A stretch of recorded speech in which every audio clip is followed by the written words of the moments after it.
저는 50대 초반의 여성입니다.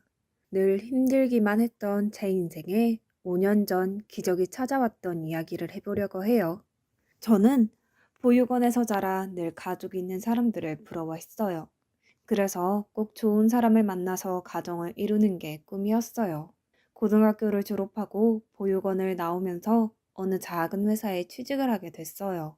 공장에서 일을 하고 옆에 있는 기숙사에서 자취할 수 있는 곳이었어요. 열심히 돈을 모아서 혼자 자취할 만큼 컸어요. 나만의 공간을 가지고 싶었거든요.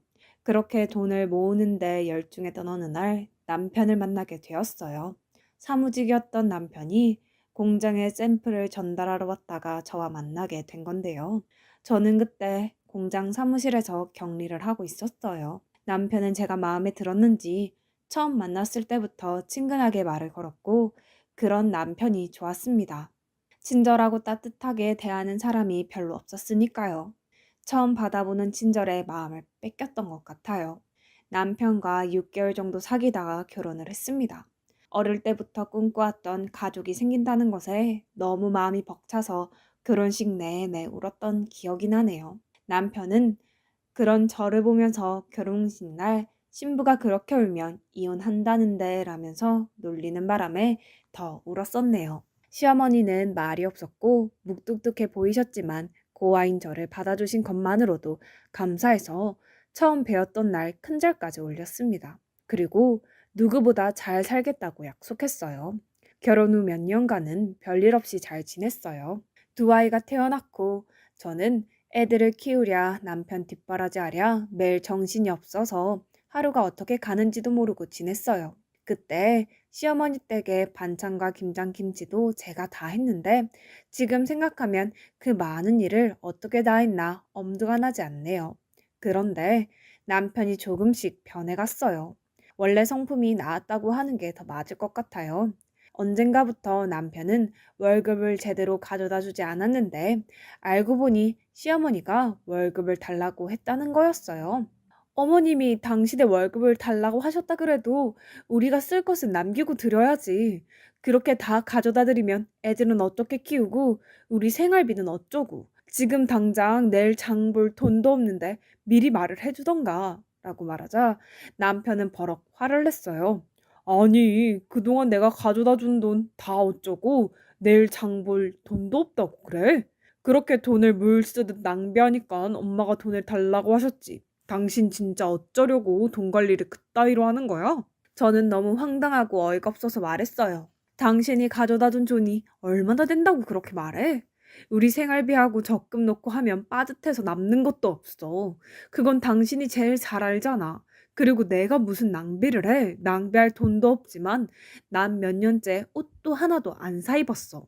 그렇게 말하면 나는 억울하지. 시끄러워. 앞으로 엄마가 용돈 조금씩 보낸다고 하니까 그걸로 써. 진짜 내가 엄마 보기 창피해서. 라며 소리를 지르고 집을 나가더군요. 시어머니는 제가 친정이 없다고 은근히 일도 많이 시켰고 갑자기 불러서 저녁을 지어라, 친구들이 오니 밥상 차려라. 그런 일은 일도 아니었지만 꼭 다 참고 시키는 대로 해왔어요. 그렇게 하는 게 집안에 분란도 안 생기고 나는 미움받아도 우리 애들은 사랑받을 거라고 믿었기 때문이었어요. 하지만 남편의 월급을 가져가는 건 도저히 이해가 되지 않았어요. 어머니, 현수 아빠한테 들었는데 월급을 달라고 하셨다면서요? 그런데 그 돈은 제가 적금을 넣고 애들하고 생활도 해야 돼서요. 니네 쓸 돈은 준다고 성준이가 얘기 안 했니? 그동안 보니까 네가 씀씀이가 해프더라. 야채 같은 것도 쓸데없이 많이 사오고 내 식구 먹으면서 뭘 그렇게 많이 사는 거냐? 그래서 내가 가지고 있으면서 쓸 만큼만 주겠다고. 어머니, 제가 장을 많이 본 건 어머니가 저희 반찬을 많이 가져가셔서 넉넉히 만드느라고 그랬던 건데요. 시끄럽다. 너 말하는 게 아주 이상하다. 지금 나 때문에 돈을 많이 썼다는 거야? 그렇게 나오시니 저는 더 이상 아무 말도 할 수 없었어요. 그때부터 저는 시어머니에게 매주 조금씩 돈을 다 써야 했는데 그 돈으로는 애들한테 들어가는 걸 쓰기에도 부족했어요. 남편한테 사정을 얘기하고 용돈을 좀 나눠달라고 했지만 남편은 코웃음만 치더군요.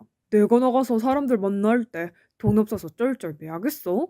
사회생활 하는 사람이 여유가 있어야지. 언제 무슨 일이 생길 줄 알고. 막말로 갑자기 친구라도 만나면 내가 돈 한 푼 없이 가서 얻어먹기만 해야 돼?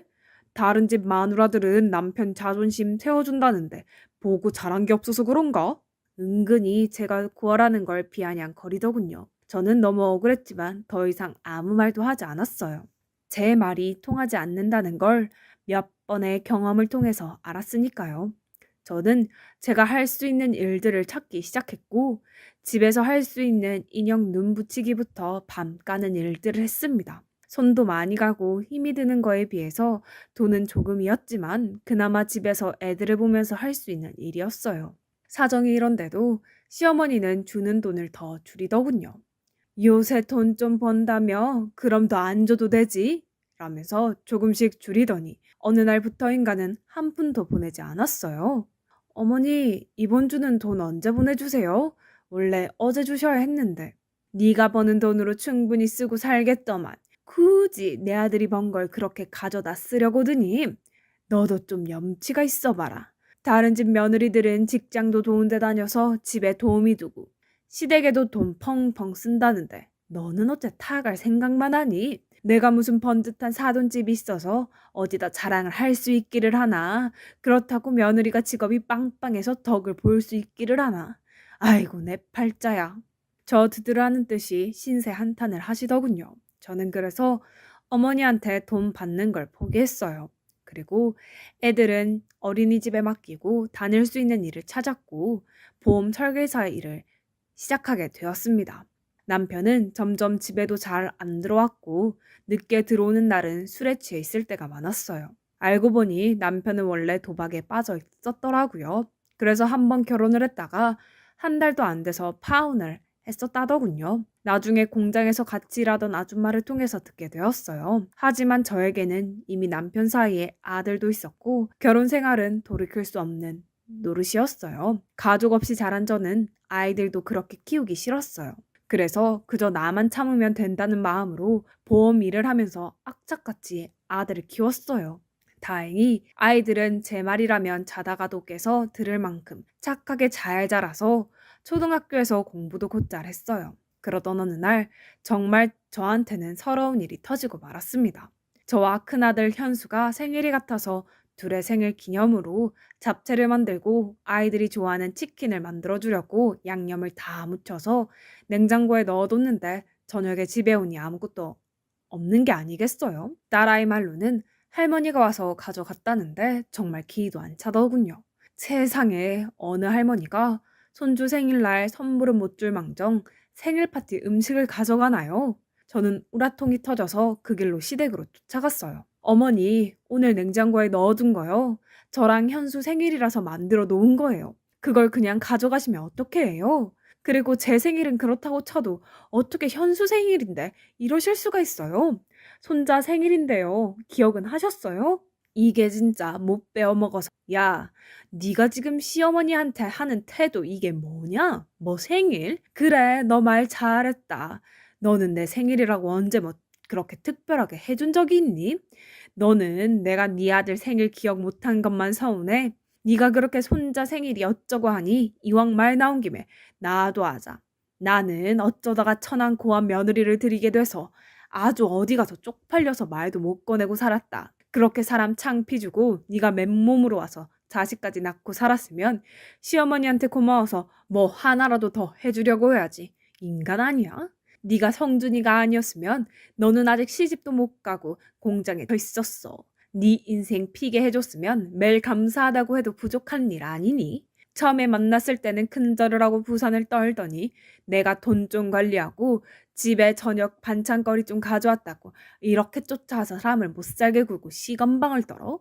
너 그냥 나가. 나도 더는 못 봐주겠어. 계속 이럴 거면 혼자 나가. 저는 애들을 두고 나가라는 말에 시어머니가 저한테 퍼부었던 막말을 그저 다 흘려듣고는 집으로 얼른 돌아갔어요. 남편은 역시나 집에 들어오지 않았고 새벽 동이 틀 무렵 제가 출근하려고 일어날 때 술에 취해 들어와서 씻지도 않고 잠이 들었어요.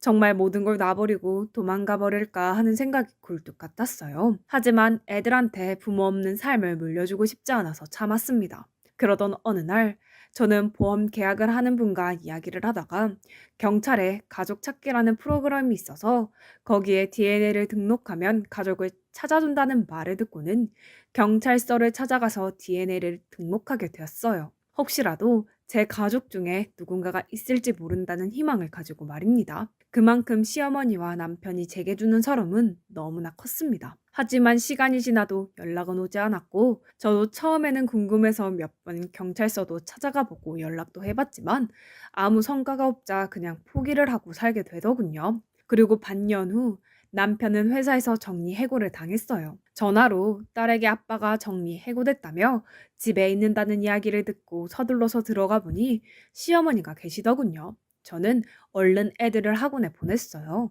시어머니나 남편의 표정이 심상치 않았으니까요. 이제 매달 상준이가 주던 월급은 네가 줘야겠다. 네가 요새는 애들 아빠보다 잘 번다는 것 같던데 난 그냥 상준이가 주던 만큼 안 줘도 된다. 어머니, 저는 제 월급 못 드려요. 애들 학원비도 많이 나가고 앞으로 대학 보내려면 지금보다 돈도 더 많이 필요해요. 안 그래도 요즘 보험 계약하는 사람들이 줄어서 많이 어려워요. 그리고 저 그렇게 많이 버는 거 아니에요. 너는 아무것도 없이 시집 와서 이만큼 살아놓고도 네 거 챙기겠다고 그러는 거야? 네가 감히 우리 엄마한테 따박따박 말대답을 해? 네가 항상 이런 식으로 엄마를 대했구나. 그런 식으로 말하지 마. 나도 할 만큼 했어. 이건 내가 잘 먹고 잘 살겠다는 거 아니잖아. 우리 현수랑 현아를 위해서 그런 거라고. 어머니는 그동안 당신한테 가져간 돈도 아직 있는데 그거 안 쓰고 모아 주신다고 했다며? 그럼 진짜 그 돈 쓰면 되잖아. 너 진짜 간도 크다. 내가 꼭 우리 아들이 힘들게 번 돈을 쓰라는 것처럼 말하는구나.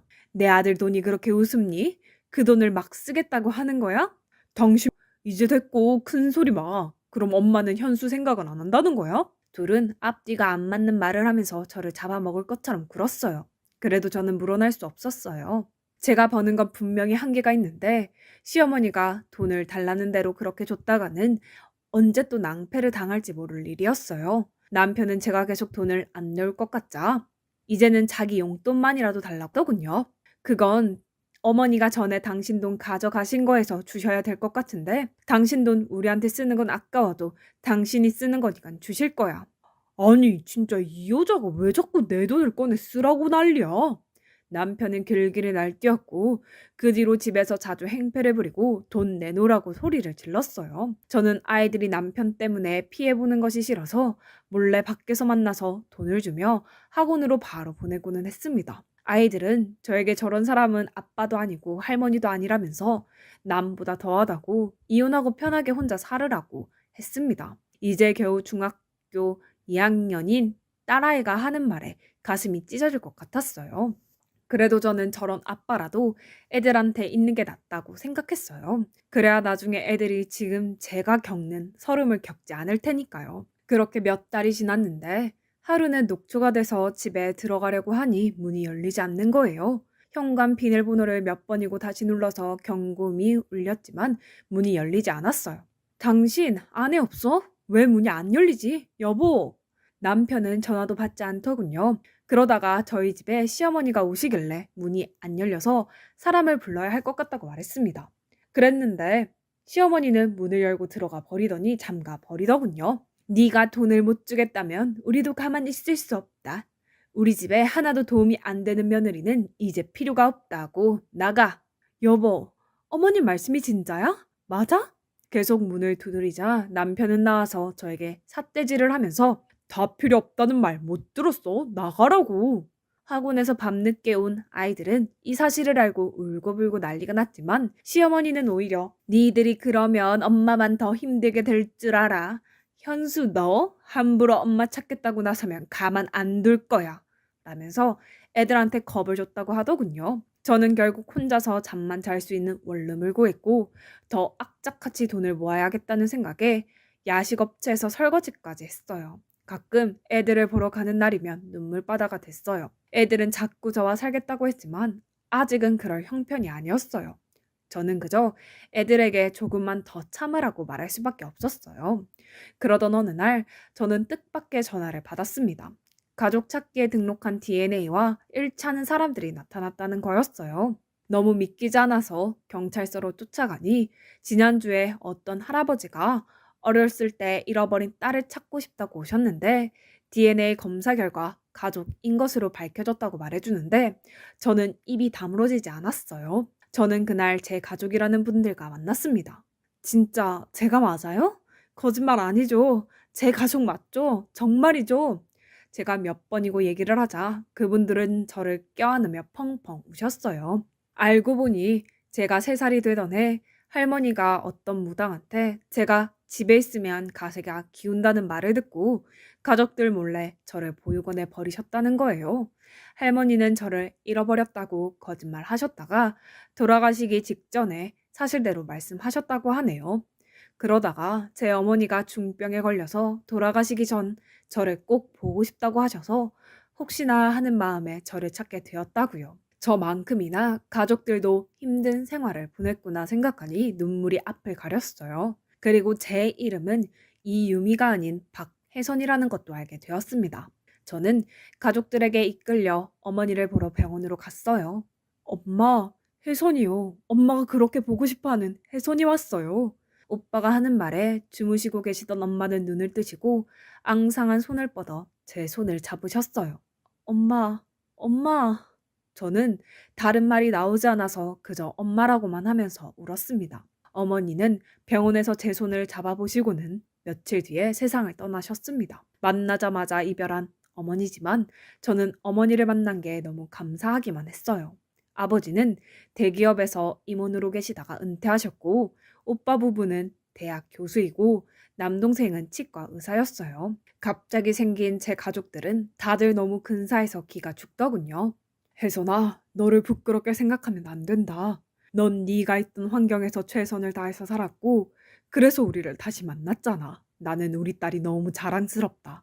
저는 아버지의 말에 눈시울이 붉어졌어요. 정말 내 아버지라서 이렇게 내 마음을 알아주나 싶은 생각이 들었어요. 아버지는 엄마 단둘이 살고 계셨는데 엄마를 보내고 혼자가 되었으니 당분간 저와 같이 살고 싶다고 하셨어요. 저는 그게 너무 좋기도 했지만 애들이 걸렸어요. 그래서 일단 제 사정을 오빠한테 얘기했어요. 아버지한테 말하면 충격 받으실까봐 걱정이 됐거든요. 오빠는 아버지한테 말해도 괜찮을 거라면서 잘 말씀드리자고 했고 제 처지를 들은 아버지는 화가 나셔서 그 자리에서 일어나 당장 아이들을 데리러 가자고 하셨어요. 저는 남동생이 운전하는 차를 타고 아버지는 오빠가 운전하는 차를 타고 그렇게 시댁 앞에 검은 세단차 2대를 몰고 갔어요. 제가 배를 누르자 시어머니는 저인 것을 확인하시고 막말부터 퍼 부으셨어요. 네가 무슨 낯짝으로 여기까지 왔냐? 이제 돈 좀 내놓을 생각이 들어? 그러자 아버지가 큰 소리로 저희 손주들 데리러 왔습니다 라고 하셨고 그 말에 시어머님과 남편이 어리둥절해서 나오더군요. 남편은 저와 제 식구들을 위아래로 훑더니 어디서 등골 빼먹을 영감이라도 구했어? 그래서 이렇게 와서 큰 소리 치는 거야? 내 자식들 그런 구질구질한 돈으로 키우게는 못하지 라고 하자 진짜 생각하는 수준하고는 저분이 제 아버지세요. 우리는 혜선이 가족입니다. 라며 저를 가리키자 남편과 시어머니는 어리둥절해 하더군요. 오빠 남동생이 우리 애들 옷가지와 책들을 챙기는 동안 저는 시어머니와 남편에게 제 가족을 찾은 얘기를 했어요. 제 얘기를 들은 2사람은 얼굴이 하얗게 질려서 아버지를 보다가 점점 고개를 숙이더군요. 돈 때문에 항상 걱정이 많으신 것 같으니 이제 제 손주들은 제가 챙기겠습니다. 그동안 제 딸한테 하신 것에 대해서는 차차 어떻게 할지 변호사와 상의할 거고요. 라고 하셨고 변호사 소리를 들은 시어머니와 남편은 표정이 굳어졌어요.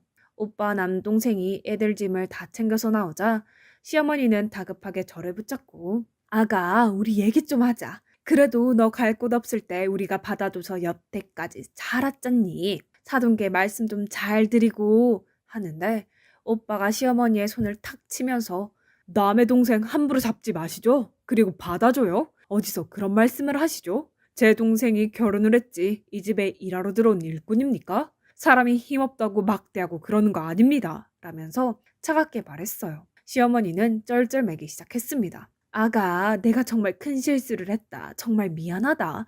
내가 잘못했어. 여보, 미안해. 당신이 돈 안 주니까 그만 욱해서. 정말 내가 바보 같아서 미안해. 돈을 안 준다고 해서 당신이 그렇게 말을 해? 난 당신이 벌은 돈 거의 만져보지도 못한 사람이야. 그런데 내가 아이들하고 먹고 살겠다고 돈을 안 준다고 사람을 그렇게 내쫓아? 그것도 일하고 들어온 사람을? 나 이혼 소송할 거니까 그렇게 알고 있어.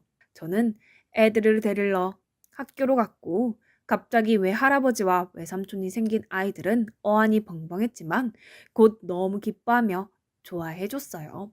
그리고 시어머니와 남편은 몇 번이고 제게 연락을 하고 찾아오기도 했지만 만나지 않았어요. 한 번은 제가 오빠 부부와 백화점에 갔는데 어떻게 알고 시어머니가 저희를 쫓아오신 거예요. 그래서 오빠가 무슨 얘기를 할 건지 드러나 보겠다며 같이 백화점 커피숍으로 들어갔어요. 쟤들 부부는 잘 지냈는데 아들이 회사를 그만두면서 문제가 생긴 거예요. 용돈을 안 주겠다고 하니 불화가 좀 있었고 저도 남들 다 받는 패물이며 예단 못 받고 며느리를 들었는데 제 입장은 생각 안 하시고 무조건 안 좋게 보시니 억울하네요. 좋습니다. 그 용돈이라는 것과 패물 예단 해드리고 저희도 가정폭력과 협박으로 아드님과 사돈분 정식으로 고소하겠습니다. 아니 그러시면 얘기가 틀려지죠. 지금 혜선이 이혼 변호사 만나고 왔는데 애들 증언을 들어보니 굉장하더군요. 하루가 멀다 하고 술 마시고 도박하고 집에 안 들어오는 아버지, 그리고 집에 있는 애들 간식까지 쓸어가고 돈 한 푼 안 보태면서 엄마를 부려먹는 할머니. 이 정도면 이혼 사유고 차갑고 넘칩니다. 그리고 집 비밀번호까지 바꾸고 못 들어오게 해서 1년 가까이 밖에서 살게 했죠. 이런 것도 다 죄가 될 수 있고 위자료를 받아낼 수 있다고 하던데 저희는 그대로 다 진행할 겁니다. 그러니까 그렇게 알고 계세요. 억울하다는 시어머니의 말에 기가 차서 저도 한마디 했어요. 어머님, 집에서 최신형 에어컨에 제일 큰 냉장고까지 있고 부엌도 최신식으로 다 뜯어 고치셨잖아요. 우리 애들은 낡은 에어컨 안 돌아가서 더워서 힘들어할 때 언제 한번 들여다보기라도 하셨어요? 어떻게 이렇게 뻔뻔하세요? 이제 와서 제가 친정이 생기니까 이런 식으로 돌변하시다니 정말 너무 유치하고 우습네요. 그 미안하다는 말도 못 믿겠으니까 나중에 법정에서 만나죠. 시어머니는 주변에서 다 쳐다보자 얼굴을 숙이고 서둘러 돌아갔어요. 저는 아버지가 잘 아시는 변호사분 소개로 이혼 변호사를 만나서 소송에 승소를 하고 위자료도 받고 정신적인 피해 보상도 받았어요. 지금은 아이들도 다 대학 가고 저는 인생 처음으로 매일 편안한 생활을 하고 있어요. 이런 든든한 가족들이 있다는 게 살아가면서 이렇게나 힘이 된다는 걸 몰랐어요. 가지고 있을 때는 모른다고 하던데요. 많은 분들께서 가족이라는 존재가 원래 있었기 때문에 너무도 당연한 거라서 소중함을 잘 못 느끼실지도 모르겠어요. 오늘은 더 따뜻한 마음으로 가족들 한 번 더 생각해 보시는 건 어떨까요? 저 같은 사람도 웃을 날이 오니 사연 들으시는 분들에게도 좋은 일들 생겼으면 좋겠다는 마음으로 이야기를 하게 되었습니다. 그럼 다들 행복하세요. 들어주셔서 감사합니다.